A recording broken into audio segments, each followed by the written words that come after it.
नमस्कार, आप देख रहे हैं दी उद्धार न्यूज। मैं हूं आपके साथ राज यादव। आज हम बात करेंगे उत्तर प्रदेश की, वही उत्तर प्रदेश जहां अपराधी और गुंडों को प्रदेश छोड़ने का दावा किया जाता है। और यह दावा किसी आम आदमी की ओर से नहीं, बल्कि उत्तर प्रदेश के मुख्यमंत्री स्वयं योगी आदित्यनाथ यानी अजय विष्ट करते हैं। दावे की हकीकत क्या है वो आपके सामने है। आज बात करेंगे आगरा की। उत्तर प्रदेश के 75 जिलों में चौथे नंबर का जिला है।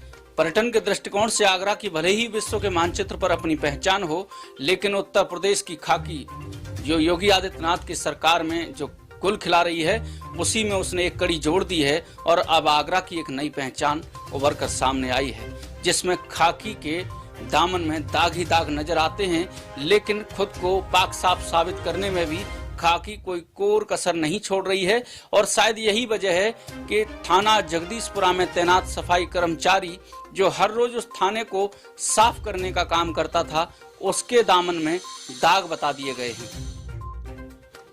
और जिस सफाई कर्मचारी के ऊपर 25 लाख की चोरी का आरोप लगाया गया, उसका नाम है अरुण वाल्मीकि।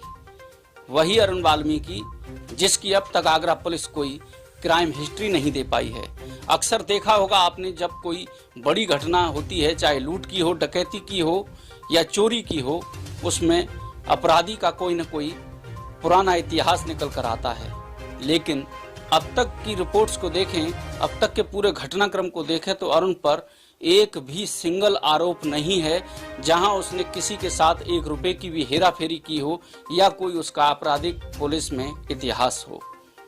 यकाजक ऐसा क्या हुआ कि जो अरुण सफाई का कार्य करता था, उसके मन में गंदगी आखिर कैसे आ सकती है। वो व्यक्ति थाने से, जहां पुलिस का हरदम पहरा रहता हो और पुलिस का खौफ लोगों में किस तरह से होता है, ये आप भलीभांति समझते हैं। आम आदमी की हैसियत नहीं है एक पुलिस के कर्मचारी से, सिपाही से बात करने की। अधिकारियों की तो बात छोड़ दीजिए, और जहां थाना हो वहां चोरी की घटना को अंजाम देने का मतलब है कितना बड़ा कलेजा चाहिए।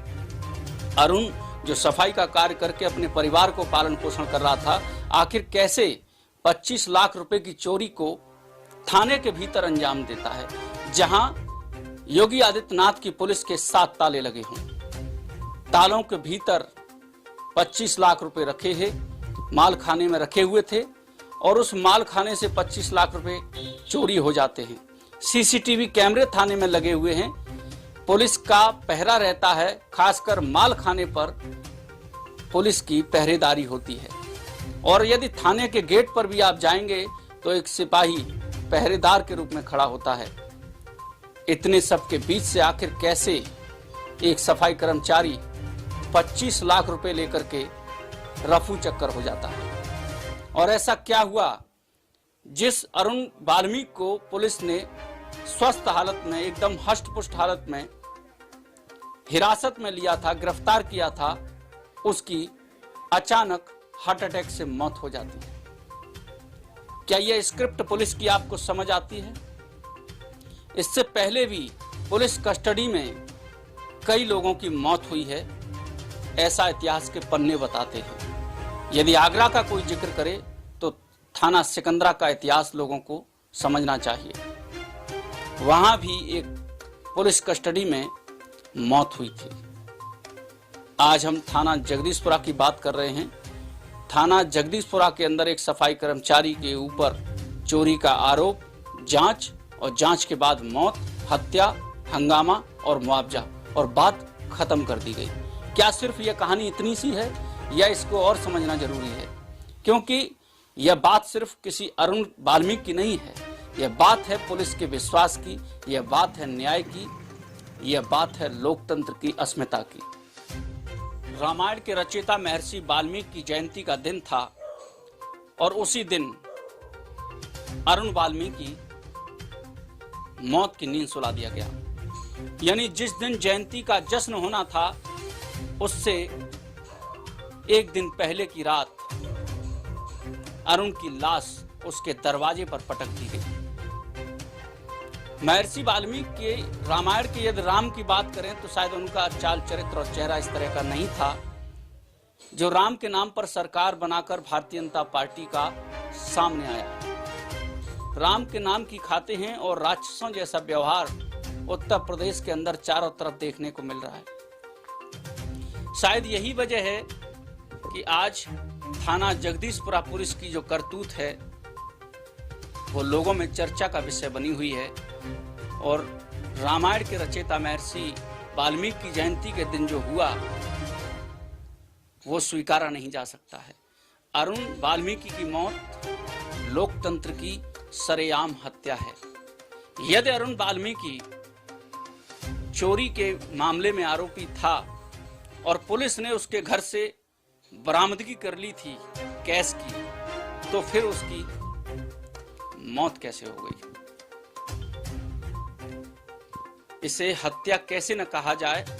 जब मुकदमे की बात आई है तो उसके परिजनों के तहरीर पर हस्ताक्षर जरूर लिए गए हैं, लेकिन यह तहरीर उनके परिजनों के द्वारा नहीं लिखी गई है। ऐसा कांग्रेस की उत्तर प्रदेश प्रभारी प्रियंका गांधी ने दावा किया है और उनके परिजनों ने भी अपने रुदन में इस बात को कहा है कि जगदीशपुरा पुलिस ने स्वयं उनके घर पर जाकर तांडव मचाया है, महिलाओं से बदसलूकी की है, मारपीट की है।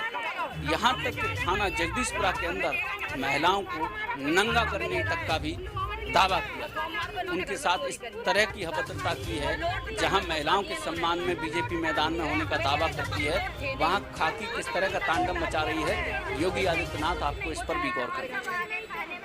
लगातार आपके तीखे बयानों को सुनकर के हिंदुत्व तो जगता होगा उन दिलों में जो हिंदुत्व का चोला पहनकर किस तरह के गुल खिलाते हैं, ये जनता के सामने है।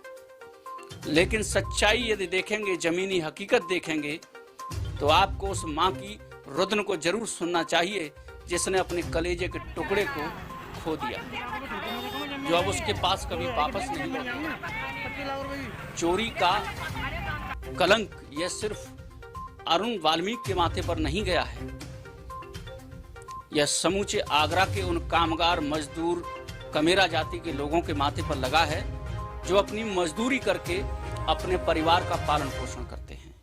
सिर्फ खाकी ने अपने दामन में आए दागों को छुपाने के लिए, 25 लाख रुपए की चोरी की घटना को दबाने के लिए इस इतनी बड़ी घटना को अंजाम दिया है। यदि ऐसा नहीं है तो क्यों अरुण वाल्मीकि को अपनी बेगुनाही साबित करने का मौका नहीं दिया? शायद इसीलिए कि अरुण जिंदा होता तो वह अपना एक अधिवक्ता करता और न्यायपालिका से अपना पक्ष रखते हुए अपने न्याय की बेगुनाही का सबूत देता।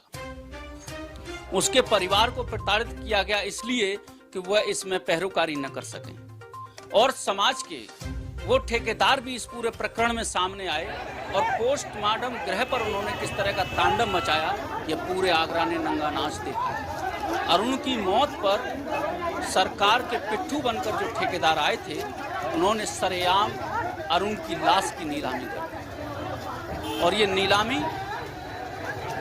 इस बात का प्रमाण है कि जिस मंसूबे को लेकर के खाकी ने अरुण को इस दुनिया से अलविदा कर दिया, उस मंसूबे को परवान चढ़ाने के लिए उन ठेकेदारों ने उसकी नीलामी कर दी, वो साक्ष्य मिटा दिए, वो उस घटना को दबाने की कोशिश की जिसने खाकी को बेनकाब कर दिया था। आज अरुण का परिवार उसकी मौत पर मातम मना रहा है, लेकिन वो ठेकेदार आज चैन की नींद सो रहे हैं क्योंकि उन्होंने अपने नेताओं के इशारे पर, अपने चहेते अधिकारियों के इशारे पर अरुण की नीलामी कर इस मामले को शांत कराने की कोशिश की है। लेकिन इस धधकती हुई ज्वाला को उस मां के अंदर महसूस कीजिए जिसने अपना बेटा खोया है।